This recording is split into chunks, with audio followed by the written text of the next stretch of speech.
Good evening মৰমৰ ছাত্ৰ ছাত্ৰীসকল আটাইকে স্বাগতম মই মোৰ চেনেললৈ স্বাগতম জনাইছোঁ মেথছ ডিকোডেড বাই হেমাংগ চালৈলৈ ত্ৰিকোণমিতি ক্লাছ 10ৰ মই দি আছিলোঁ এইটো অনুশীলনী 8.3ৰ পূৰক কোণৰ ত্ৰিকোণমিতিক অনুপাত কিছুমান মই ইয়াত এটা টেকনিক দিম মনত ৰখাৰ কাৰণে একচুৱেলি পূৰক কোণৰ ত্ৰিকোণমিতিক অনুপাত বুলি ক'লে এটা ASTC ৰুল আহি যায় একচুৱেলি এইটো ৰুল আহিছে ASTC ৰুল এইটো মই ফাৰ্ষ্ট ইয়াৰ সায়েন্সত ল'লে এইটো মই বুজাই দিম এনেকুৱা ভিডিঅ' বনাইছোঁ মই দি আছোঁ এইট বুজাই আসাম ষ্টেট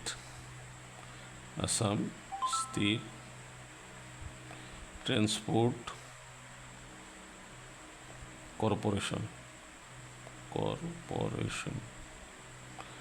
এইটো এটা মিনিং আৰু কিন্তু মেথছৰ ক্ষেত্ৰত এইটোৰ মিনিংটো বেলেগ হয় এইটো হয় অল এইটো এছে বুজাই চাইন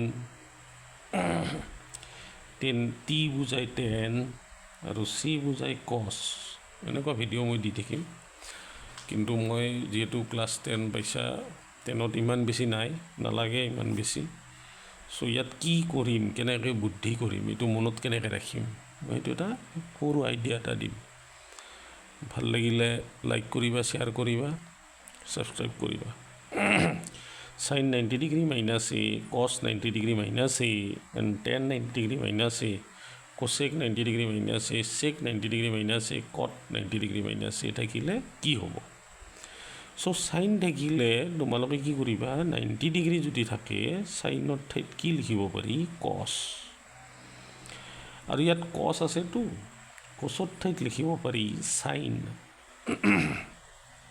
আজি মাতটো ভাঙি আছে মানে বহুত গৰম যে ঠাণ্ডা পানী খালোঁ অলপ কোল্ড ড্ৰিংক খালোঁ তেনেকৈ হৈ গ'ল কোল্ড ড্ৰিংক মানে কুঁহিয়াৰৰ ৰস খাবা ডাফৰ পানী খাবা এইগিলা দোকান পৰা কোল্ড ড্ৰিংক খাব নালাগে টেন আছে যে টেন থাকিলে কড হয় মনত ৰাখিবা এইখিনি মনত ৰাখিলেই হয় একচুৱেলি কোচেক সাইন আৰু কচত যেনেকুৱা হয় বাকী কেইটাতো অলপ তেনেকুৱা কোচেক থাকিলে চেক থাকিলে কোচেক আৰু টেন আৰু কটটো মানে চেঞ্জ নহয় ইহঁতে কট থাকিলে টেন থাকিলে কট এইটো অপজিটে হৈ যায় আৰু কট থাকিলে টেন আৰু ইয়াত 90 ডিগ্ৰী মাইনাছটো গুচি যায় 90 ডিগ্ৰী মাইনাছ গুচি গ'ল উৰি গ'ল ডাইৰেক্ট ইয়াত এ জি থাকে ইয়াত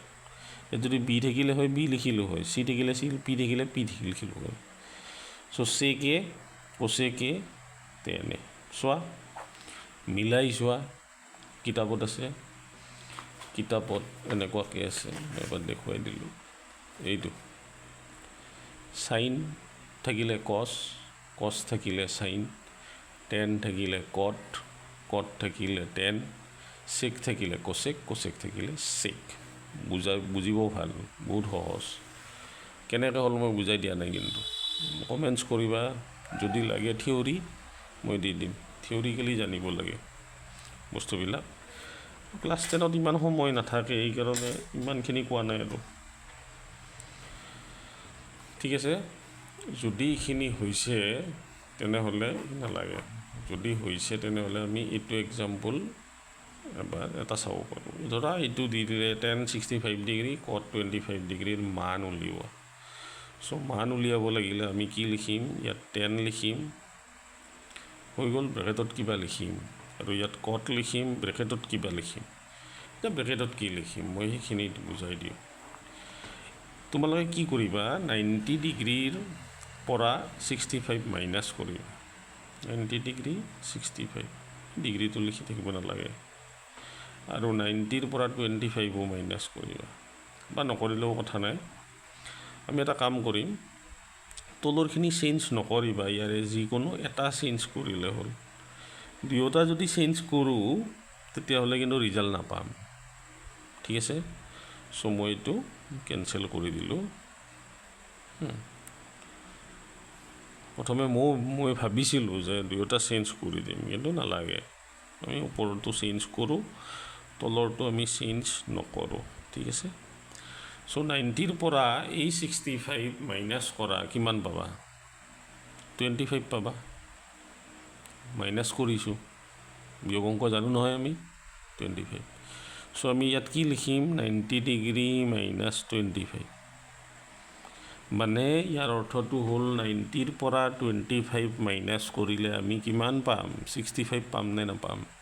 আৰু এইটোতো মনত ৰখাটো দিগদাৰটো, সেইকাৰণে আমি ছাইডত এটা বুদ্ধি কৰিম। 90 ডিগ্ৰীৰ পৰা যি দিয়া থাকে সেইটো মাইনাছ কৰি কিমান পালোঁ ইয়াত? 25। চ' আমি লিখোঁতে টেকনিক কৰি লিখিম 90 ডিগ্ৰী মাইনাছ 25 ডিগ্ৰী, তেতিয়াহে আমি 65 ডিগ্ৰী পাম। হৈ গ'ল। এতিয়া ফৰ্মুলা চোৱা, অলপ আগত ওপৰত যে দিছিলোঁ, tan থাকিলে tan 90 ডিগ্ৰী মাইনাছ a থাকিলে কি হয়? cot a হয়। অলপ আগতে দিছোঁ নহয়, গতিকে ইয়াৰ ঠাইত আমি লিখিব পাৰোঁ cot, যিহেতু ইয়াত a থাকিলে a লিখোঁ, ইয়াত 25 আছে, আমি কি লিখিম? 25 লিখিম। চোৱা, ডিগ্ৰীকেইটা মেটাৰ নহয়, ডিগ্ৰী নিলিখে, নাহিলে নালাগে লিখিব, দিয়া থাকিলে লিখিবা। চ' এই দুটা আমাৰ কেঞ্চেল হৈ গ'ল। কিয় কেঞ্চেল হ'ল? কাৰণ ছেম টু ছেম আছে, যেনেকুৱাকৈ x/x থাকে, এই দুটা কেঞ্চেল গৈ এনচাৰ কি হয়? 1, হয়নে নহয়? ঠিক তেনেকৈ আমি এনচাৰটো কিমান পালোঁ? 1।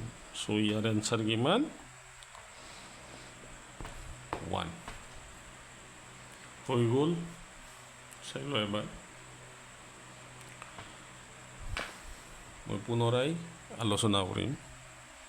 পুনৰাই মই দিছোঁ কি? মই দিছোঁ পূৰক কোণৰ ত্ৰিকোণমিতিক অনুপাত। চাইন থাকিলে কছ, কছ থাকিলে চাইন, টেন থাকিলে কট, কোচেক থাকিলে চেক, চেক থাকিলে কোচেক, কট থাকিলে টেন।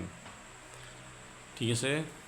চ' এটা এক্সাম্পল লৈ আহিছোঁ মই, tan 65 ডিগ্ৰী, cot 25 ডিগ্ৰী হ'ব। চ' ইয়াত দুয়োটা চেঞ্জ কৰিবলৈ ওলাইছিলোঁ বাই মিষ্টেক। দুয়োটা যদি চেঞ্জ কৰোঁ ৰিজাল্ট পামনে? নাপাম। সেইকাৰণে এই দুয়োটাৰ হয়তো তলৰটো নহ'লে ওপৰৰটো চেঞ্জ কৰিবা। এতিয়া চোৱা, ধুনীয়াকৈ চোৱা, মই ওপৰৰটো চেঞ্জ কৰিছোঁ। 65টো মই কি কৰিছোঁ? 25 কনভাৰ্ট কৰিছোঁ। কেতিয়া পাৰিছোঁ? 90 ডিগ্ৰী মাইনাছ কৰোঁতেহে পালোঁ, ইয়াত দেখুৱাই দিছোঁ। হৈ গ'ল। চ' 90 ডিগ্ৰী মাইনাছ 25 হ'লে কি হৈ গ'ল? ই কট হৈ গ'ল, cot a হৈ গ'ল, মানে cot 25 ডিগ্ৰী হ'ল। তলৰটোৰ লগত নিচে থকাটোৰ লগত মিলি গ'ল, কেঞ্চেল হ'ল, x যেনেকৈ কেঞ্চেল হৈ 1 হয়, এই দুটা কেঞ্চেল গৈ আমি কি পালোঁ? 1। চ' এনচাৰ ইজ ৰেডি, আমি পালোঁ 1। এতিয়া এইটোকে মই অল্টাৰনেটিভলি যদি মই কৰোঁ যে ওপৰৰটো মই কিয় চেঞ্জ কৰিম, মই তলৰটো কৰোঁ চেঞ্জ, তেতিয়া কি হয়? এবাৰ মই দেখুৱাই দিছোঁ দেই। কি দিছিলে? tan 65 ডিগ্ৰী আৰু cot 25 ডিগ্ৰী দিছিল। মই এতিয়া কি কৰিম? ওপৰৰটো চেঞ্জ নকৰোঁ, মোৰ মুড চেঞ্জ হৈ গ'ল, তলৰটো চেঞ্জ কৰিম। ঠিক আছে। তলৰটো চেঞ্জ কৰিলে 25ৰ জেগাত তুমি 90ৰ পৰা 25 মাইনাছ কৰিলে 65 পাবা। হৈ গ'ল। মানে বুজি পালোঁ, 90ৰ পৰা 65 মাইনাছ কৰিলে 25 পাম, আৰু 90ৰ পৰা 25 মাইনাছ কৰিলে 65 পাম। আল্টিমেটলি 25 আমি লিখিব নোৱাৰোঁ নহয়, লিখিম কি? 90 ডিগ্ৰী মাইনাছ 65 ডিগ্ৰী।